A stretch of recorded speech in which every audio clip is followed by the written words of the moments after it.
여러분, 안녕하십니까? 반갑습니다. 오늘은 하나님의 말씀, 안식의 땅 가나안이라는 제목으로 하나님의 말씀을 살펴보도록 하겠습니다. 가나안 땅은 지금도 전쟁이 자주 일어나는 그러한 중동 지역입니다. 예루살렘이 있고 요단강이 흐르고 또 사해 바다가 있고 그리고 북쪽으로 가면은 소아시아와 유럽, 남쪽으로 가면 아프리카, 그리고 동쪽으로 가면은 또 아시아, 서쪽으로 가면은 유럽, 이렇게 세계의 중심지가 바로 가나안 땅입니다. 그런데 이 가나안 땅은 성경에서도 가장 중요한 땅이었습니다. 이스라엘 민족들이 이곳에서 터를 잡았고 이곳으로부터 전 세계적으로 하나님의 복음이 전파되었기 때문입니다. 오늘은 그 가나안 땅이 어떤 의미를 가지고 있는가? 바로 가나안 땅은 성경에서 안식의 땅이라고 하는 그와 같은 내용을 가지고 있습니다. 안식이라는 말은 안식일의 계명의 기초가 되는데 이것은 속죄를 의미합니다. 죄인이 죄에서 해방되는 생활을 사는 것, 죄의 지배에서 벗어나서 예수 그리스도의 의의 지배를 받는 거룩한 하나님의 백성으로 살아갈 수 있는 그러한 삶을 안식의 경험이라고 말합니다. 그런데 가나안 땅은 안식을 경험할 수 있는 땅입니다. 이 세상 모든 사람들에게 하나님의 안식, 속죄를 경험하도록 만들어 주어서 그래서 죄로부터 해방된 하늘 백성을 만들어주는 하나님의 사업을 상징적으로 표현해 주고 그리고 가나안 땅에서 그와 같은 사업이 발생을 했습니다. 그래서 과거부터 지금까지 어느 시대에나 하나님의 백성들은 가나안 땅에서 진행된 가나안 땅에서 성취되었던 하나님의 구속 사업을 늘 사모하고 바라보았습니다. 오늘 이러한 관점에서 가나안 땅을 중심으로 해서 하나님의 속죄 사업을 살펴보도록 하겠습니다. 여호수아 21장 44절에 보면은 여호와께서 그들의 사방에 안식을 주셨으되 이는 여호와께서 그들의 모든 대적을 그들의 손에 붙이셨습니다. 하나님께서는 이스라엘 백성들로 하여금 가나안 땅을 정복하도록 그렇게 만드셨습니다. 그래서 이스라엘 백성들은 하나님의 능력에 의하여 가나안 민족들을 쳐부수고 그 땅을 대신 차지했습니다. 가나안 족속들에 대한 그와 같은 이스라엘 백성들의 침략은 하나님의 심판이었습니다. 그들이 극도로 타락했기 때문에 그들은 더 이상 이 세상에서 존재할 수가 없었고, 그래서 가나안 족속들은 이스라엘 백성들에 의해서 하나님의 심판을 받은 것입니다. 그리고 그 땅을 차지한 이스라엘 백성들이 이제는 새로운 시대를 열게 되었습니다. 바로 그것이 안식이었습니다. 하나님의 거룩한 구속 사업이 이제는 그 땅, 가나안 땅에서 전개가 되도록 하나님께서는 이스라엘 백성들을 그곳으로 인도하신 것입니다. 그래서 이 가나안 땅은 하나님의 구속 사업이 전개되는 가장 중요한 땅으로 이 세상에서 그렇게 여김을 받았습니다. 만일 여호수아가 저희에게 안식을 주었다면 그 후에 다른 날을 말씀하시지 아니하셨으리라. 그런즉 안식할 때가 하나님의 백성에게 남아 있도다. 만일 여호수아가 저희에게 안식을 주었다면 우리가 조금 전에 본 성경처럼 하나님께서 여호수아를 통하여 그 땅 여러 지역에 안식을 주셨다라고 기록되어 있습니다. 그것은 일차적으로 이스라엘 백성들이 그곳에서 극도로 타락한 이 가나안 족속들을 멸망시킨 경험을 안식, 즉 죄를 중단하는 죄를 끝나게 만드는 그 가나안 족속들을 죄를 중단하게 만드는 그와 같은 이 침략을 안식이라고 표현을 했습니다. 그런데 그 땅을 차지한 이스라엘 백성들이 그들도 또한 그곳에서 안식을 경험해야만 계속해서 그곳에서 살 수가 있었습니다. 그런데 이스라엘 백성들이 자기들이 그 땅을 차지했지만 또 역시 민족적으로 안식을 경험하는데 실패했습니다. 그래서 만일 여호수아가 저희에게 안식을 주었다면 그 말은 여호수아의 가나안 정복이 이스라엘 백성들을 안식으로 이끌지는 못했다는 것입니다. 그러니까 그 후에 하나님께서 이스라엘 백성들에게 안식을 해야 된다고 하는 것을 여러 번 강조하시고, 마침내 그들이 끝까지 속죄를 경험하지 못하자 그들도 역시 가나안 족속들처럼 가나안에서 추방당해야만 했습니다. 창세기 12장 1절에 보면은 이스라엘 백성들의 조상이 되는 아브라함에 대해서 이렇게 표현하고 있습니다. 여호와께서 아브라함에게 이르시되 너는 너의 본토 친척 아비 집을 떠나 내가 네게 지시할 땅으로 가라.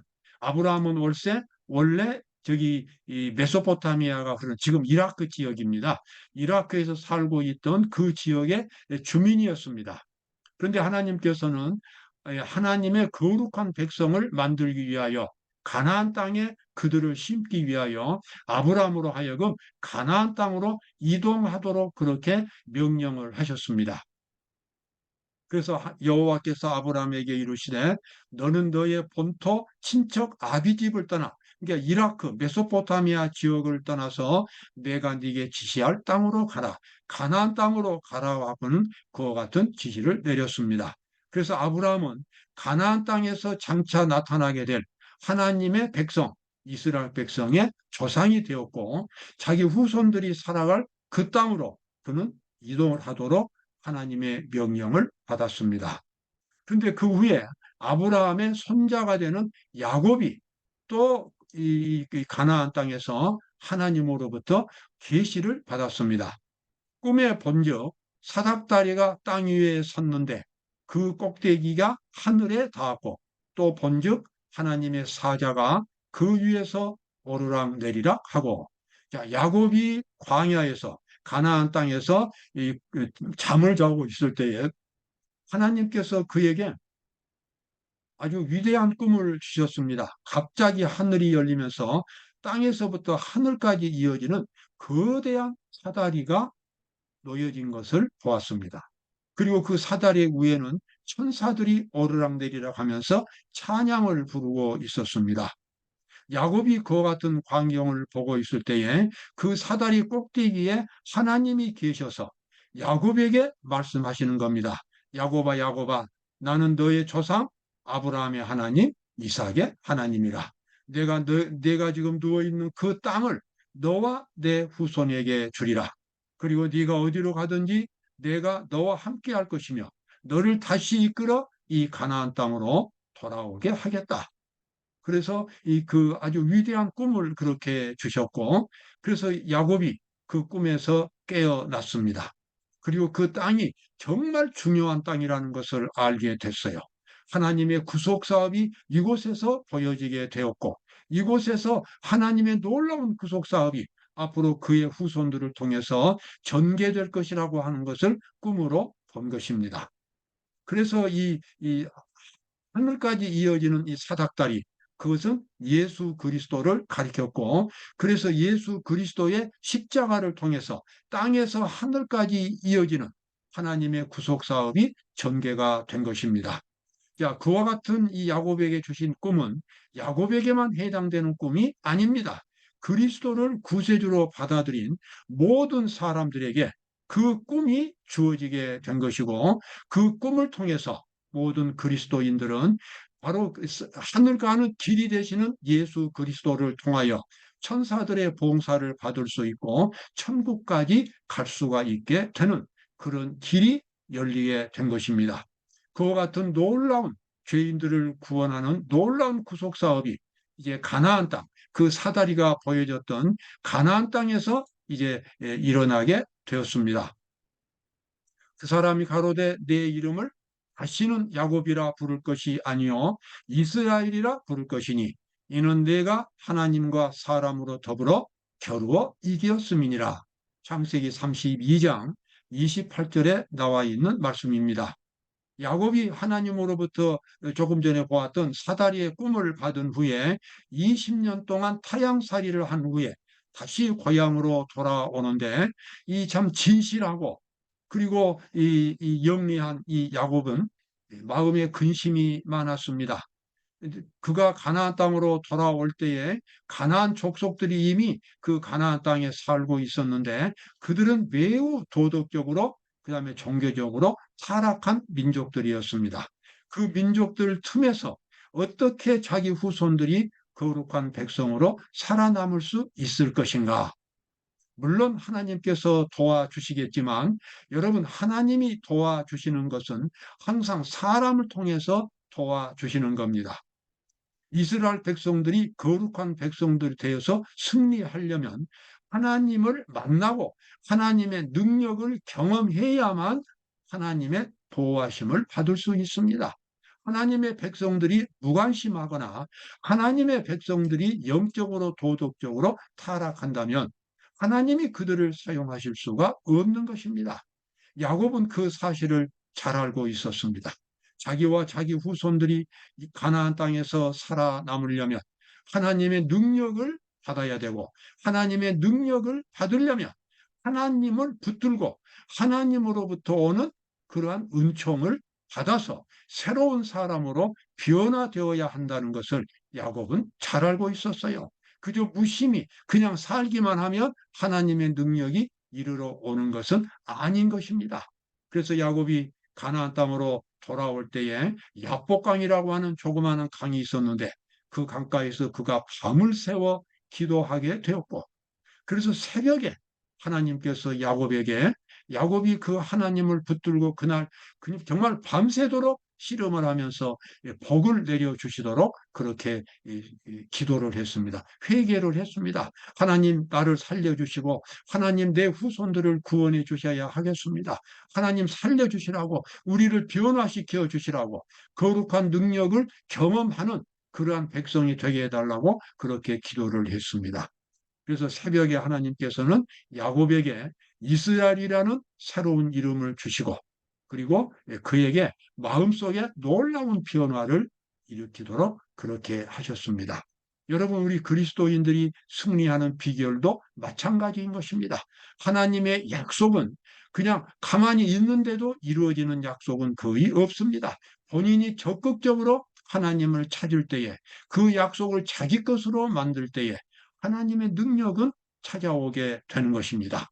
그래서 예수님도 지상에 계실 때에 밤을 새워 기도하는 일이 여러 번 있었고, 매일 새벽마다 그날 하루에 필요한 은총을 예수님은 늘 기도로서 받으셨습니다.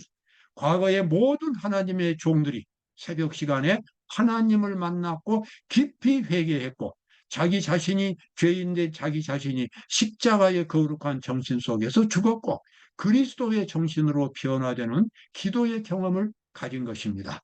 야곱은 가나안 땅으로 돌아올 때에 바로 그러한 경험을 가졌고, 그래서 그가 기도로서 승리했습니다. 여기 나와 있는 말씀, 산상보음 144쪽에 나와 있는 말씀입니다. 야곱은 그의 생애의 큰 위기에서 기도했다. 그는 오직 한 가지 목적으로 가득 차 있었는데, 그것은 품성의 변화를 구하는 것이었다. 여러분, 품성, 인격이 변하면 하나님의 능력을 사용할 수가 있고, 그러면 세상의 모든 문제들이, 그 그리스도인 앞에 있는 모든 크고 작은 문제들을 헤쳐나갈 수가 있는 것입니다. 중요한 것은 어떤 외부 환경보다도 그리스도인 본인에게 있는 것입니다. 본인이 변화되어야 변화된 세상을 경험할 수 있습니다. 만약에 본인이 변화되지 않는다면 세상이 아무리 좋게 되어도 사람은 행복할 수가 없습니다. 그래서 과거의 그리스도인들은 하나님을 만나는 경험, 하나님을 만나서 하나님의 모습으로 그의 품성이 변화되는 그와 같은 경험을 끈질기게 추구했습니다. 그리고 그들은 다 성공한 사람들이 되었습니다. 자, 요한복음 19장 30절에서 가나안 땅에서 이루어지는 이 안식의 경험, 죄를 해방시키는 그와 같은 하나님의 사업이 그리스도의 십자가에서 완성되는 모습을 보게 됩니다. 예수께서 신포도주를 받으신 후 가라사대 다 이루었다 하시고, 머리를 숙이시고 영원히 돌아가시니라. 예수님께서 십자가에서 운명하심으로써 모든 인류가 안식을 경험할 수 있는, 가나안 땅에서 이루어지는 그 안식을 경험함으로 죄를 이길 수 있는, 하나님의 자녀들이 될 수 있는 권한을 받을 수 있도록 예수님께서 그 구속 사업을 이루어 놓으신 겁니다. 모든 죄인들이 갚아야 할 죄값을 지불하셨고, 모든 죄인들이 경험할 수 있는 하나님의 그 품성, 새로운 품성을 다 이루시고, 그래서 누구든지 예수 그리스도를 믿으면 새로운 사람으로 변화될 수 있는 그와 같은 기초를 예수님은 십자가 위에서 완성하신 것입니다. 그래서 과거의 이스라엘 백성들은 어느 시대에나 늘 십자가가 세워지는 그 땅, 가나안을 바라보았고 가나안을 향하여 기도했습니다. 구약시대 약 600년경에, BC 600년경에 살았던 다니엘도 늘 가나안 예루살렘을 향하여 기도했습니다. 다니엘이 이 조서에 의인이 찍힌 것을 알고도, 여기서 의인이 찍힌 이 조서는 바로 30일 동안 다니엘을 죽이려고 그 반대자들이 모함을 한 것입니다. 왕 외에는 다른 신에게 기도해서는 안 된다고 하는 법령을 왕으로 하여금 만들게 했어요. 그것은 다니엘을 잡으려고 한 것이었습니다. 근데 다니엘은 이 조서에 의인이 찍힌 것을 알고도 자기 집에 돌아가서는 그 방의 예루살렘으로 향하여 열린 창에서 전에 행하던 대로 하루 3번씩 무릎을 꿇고 기도하며 그 하나님께 감사하였더라. 다니엘은 예루살렘을 향하여 바라보면서 하루 3번씩 날마다 그렇게 기도를 했습니다. 여기 또 다른 사람, 훨씬 오래전에, 아주 오래전에 요셉이라는 사람이 또 그렇게 이 가나안 땅을 그리워했던 모습이 나옵니다. 하나님의 구속 사업이 이루어지는 가나안 땅은 과거나 지금이나 모든 이스라엘 백성들에게 마음의 고향이 되었습니다. 요셉이 또 이스라엘 자손에게 맹세시켜 이르기를, 하나님이 정녕 너희를 권고하시리니 너희는 여기서 내 해골을 메고 올라가겠다 하라 하였더라. 우리 성경을 읽는 분들은 잘 아시겠습니다. 요셉은 이스라엘 사람이었지만 에집트에서 국무총리가 되었습니다. 그래서 그 나라를 가난으로부터 구출한 사람이었습니다. 그가 국무총리였지만 그가 죽을 때에 그의 후손들인 이스라엘 백성들에게 그가 아주 엄숙한 유언을 했습니다. 앞으로 하나님께서 이스라엘 백성들을 에집트에서 이끌어내셔서 가나안 땅으로 들어가게 하실 텐데, 그러면 이스라엘 백성들이 에집트에서 나올 때에 내 해골도, 이제 자기는 죽어서 다 이제 몸이 부패되고 없어지고 뼈만 남아 있을지라도 그 뼈라도 가지고 이스라엘 백성들이 에집트에서 나와서 가나안 땅으로 들어가서 가나안 땅에 자기 조상들이 그 묻혔던 막벨라 굴에 자기를 이제 장사시키라고, 매장시키라고 그렇게 유언을 하고 죽었습니다. 여러분, 요셉은 바로 비록 그가 국무총리였지만 그의 마음속에는 항상 하나님의 구속 사업이 있었습니다. 하나님께서 죄인에게 주시는 정말 영원한 생명과 영원한 부귀영화가 있었습니다. 그의 마음속에는 이 세상의 어떤 것과도 비교할 수 없는 하나님의 놀라운 은혜와 사랑의 그런 세계가 그의 마음속에 건설되어 있었습니다. 오늘 우리 모든 하나님의 백성들 마음속에도 하늘의 소망으로 가득 찬 그러한 꿈을 가지고 이 세상을 살아갈 수 있겠습니다. 여러분 마음속에 그러한 꿈을 꼭 간직하시고 이 가나안 땅에서 이루어지는 하늘의 이 하늘 가는 고속도로 사다리 가나안 땅, 그곳을 항상 바라보면서 생활하시기 바랍니다. 감사합니다.